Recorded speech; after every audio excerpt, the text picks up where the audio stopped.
Nous avons rappelé aussi quelles avaient été les circonstances dans lesquelles s'était déroulée l'élection et quel était le résultat de l'élection qui a placé la gauche en tête du scrutin.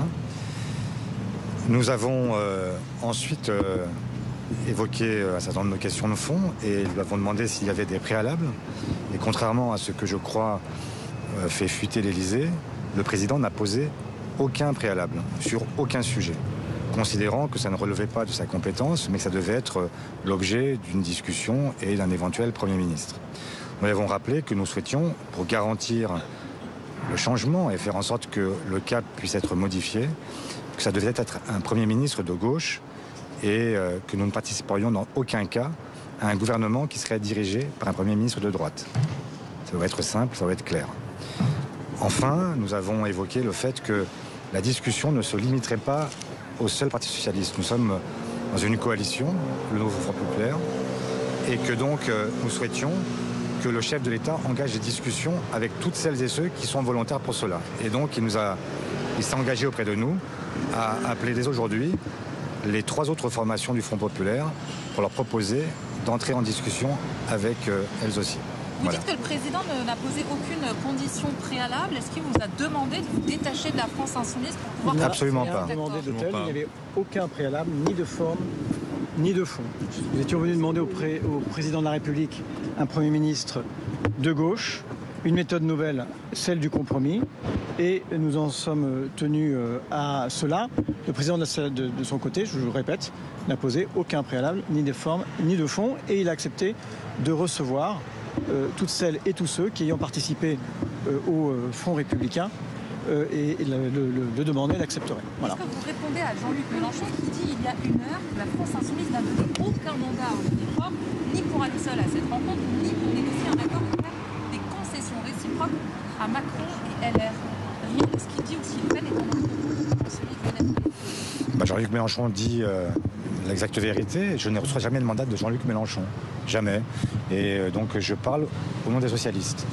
Et je parle au nom aussi de l'intérêt du pays, qui est de chercher aujourd'hui une solution, puisque nous sommes dans une phase où chacun a compris que le blocage institutionnel peut avoir des conséquences graves pour les Françaises et les Français. Et donc nous voulons d'abord les servir, et servir celles et ceux qui nous ont fait confiance. Et donc il n'y a aucune trahison sur ce que nous avons porté, nous continuons à le porter. Il ne s'agit pas de dire que nous sommes aujourd'hui prêts à assumer la continuité du macronisme. Nous sommes venus pour, au contraire, dire que nous voulions mener une politique de gauche, avec un Premier ministre de gauche, et que ça devait être le message qu'il devait entendre désormais, après avoir, dans un premier temps, choisi Michel Barnier, qui a fait ce qu'il pouvait, mais qui ne pouvait pas assumer un pouvoir pour lequel il n'avait pas de légitimité. Mais est-ce que vous êtes prêt à mener cette politique sans d'intérêt général? Merci. Possible, alors merci. Vous dites que vous ne voulez pas travailler avec la droite et ne veut pas le président a reconnu que la situation était totalement inédite, qu'il fallait des solutions les plus intelligentes possibles pour le pays, et il a reconnu que le Parti socialiste et les 2 groupes parlementaires que nous représentons ici avec Boris Vallaud et Olivier Faure étaient tout à fait capables de porter un nouvel espoir pour le pays. Est-ce que vous êtes prêt à travailler sans les insoumis? C'est possible ou pas? C'est à eux de répondre. Mais non, c'est à vous de répondre. C'est à eux de répondre. Est-ce que vous êtes prêt à le faire sans les insoumis? Les représentants du Parti socialiste. Le président lui-même n'a posé aucune exclusive. Et donc c'est maintenant à chacun de répondre s'il est prêt à participer à un moment à une logique qui permet de faire avancer le pays. Point. Mais vous pouvez vous affranchir. Mais il n'est pas question d'affranchissement de quoi que ce soit. On est en train de parler des Françaises et des Français qui ont besoin de savoir que ce pays va continuer à être gouverné, qu'il va y avoir des solutions qui vont être trouvées parce qu'ils sont aussi inquiets de la situation. Et donc c'est aussi simple que cela. Il n'y a aucune exclusive, ni de notre part, ni pour l'instant du chef de l'État. À chacun de se déterminer et de dire s'il est prêt à avancer ou pas. La logique pour nous, ça a été dit par Boris dans son discours, mais Boris il est parti prendre son train.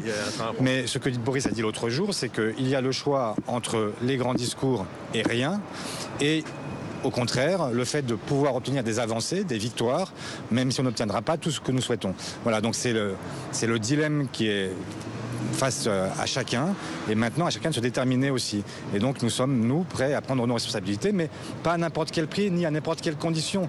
Et nous n'irons pas nous fourvoyer dans un gouvernement de droite, ni expliquer que nous sommes prêts à assumer ce qui a été la politique conduite pendant 7 ans. C'est aussi simple que ça.